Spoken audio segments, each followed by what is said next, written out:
afternoon. Pastor Justin here with an update for you. We are hitting pretty high on the number of cases in Johnson County. As of yesterday afternoon, it was at 229. And we discussed about a month ago now when should we switch to an alternative service. And so it was decided that if the total active cases hits 0.5% of the population of Johnson County, then we would switch to an alternative service. For those of y'all that don't want to do the math, the magic number for that is 270 cases. So we're at 229. We're waiting this week to see what happens. If it continues going up, we'll know by Friday evening, about 5 o'clock, they should publish those numbers. And if it's above 270, then that means that this Sunday we will not have in-person services, but we'll switch to a drive-in service. It'll be like what we did for Easter and a few weeks after that. You'll just pull into the parking lot and we'll have music and whatnot going on. I will video the drive-in service and then have that posted later, so that way if you can't make the drive-in, you can watch it online later. So again, it's not been decided that we're definitely doing it this Sunday, but just want to give kind of a word of caution that we're heading in that direction. So by Friday evening, I will have an official stance on that, and then we'll go from there on that. Also, want to address the mask issue. There's apparently some confusion on this. So here's the thing. We are encouraged to wear masks at the church, and we're encouraged to maintain the 6-foot rule. So our sanctuary is set up to allow for that. We're encouraging masks. If you, for whatever reason, if you just can't wear a mask, we do have some people that they just can't wear it. There are no mask police. We have no mask Nazis that will come and yell at you and say things like you're not allowed in church.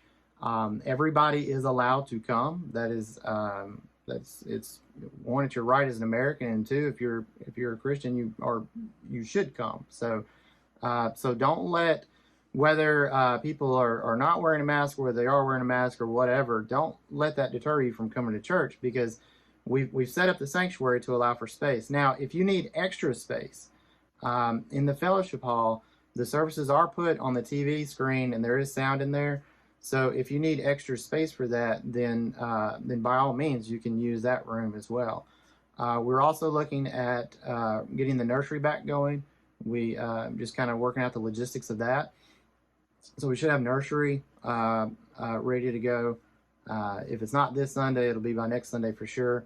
And then there's even discussion of children's church as far as rotating that back in. So the kids, as far as nursery age and children's church age, they will have a place for that. So parents, if you've been not sure about what to do with your kids, we do have that worked out, logistics for where your kids can go if they need that. If you want to keep them with you, that's obviously fine too. The fellowship hall is available, so if you need extra space, because you need just extra, the 6 foot is not enough, you just want extra, that's fine. Or if you want to congregate as a family at a table there, that's fine too. So the main thing though is I want to address is just something I said a few weeks ago, is that we have allowed the masks issue and we've allowed COVID to be a giant distraction, and it should not be. It is way more important that we worship together as a church family, that as Christians we're honoring God by keeping the Sabbath, by keeping Sunday holy, and that it is devoted to Him. As a family of God, as fellow Christians, we should be encouraging one another and building one another up and bearing with one another in their burdens. So if somebody does have respiratory issues or somebody is more at risk, that we've taken that into account and we're helping them in any way that we can.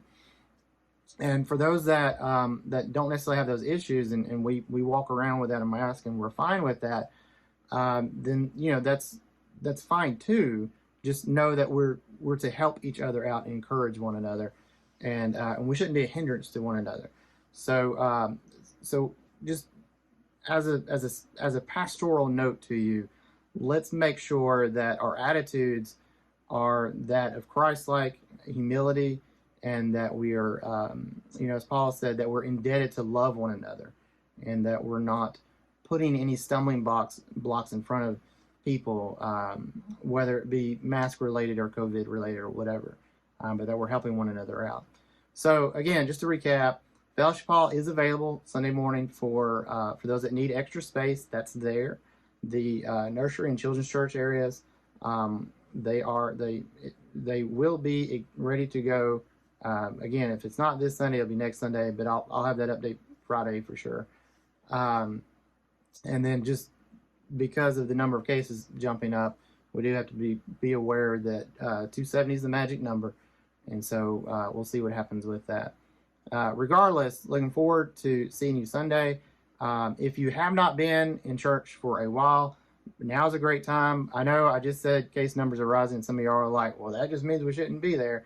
But I told you at the very beginning of this, we should not fear, and we can make adjustments as needed to make sure that we're helping one another out. So I don't want anybody to feel like they are afraid to come to church, because we can work that out.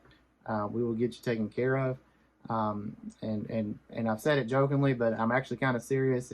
If you want me to buy you a hazmat suit and it'll get you in the door, then just let me know and I'll get you one. But anyway, talk to y'all later, and looking forward to see you again.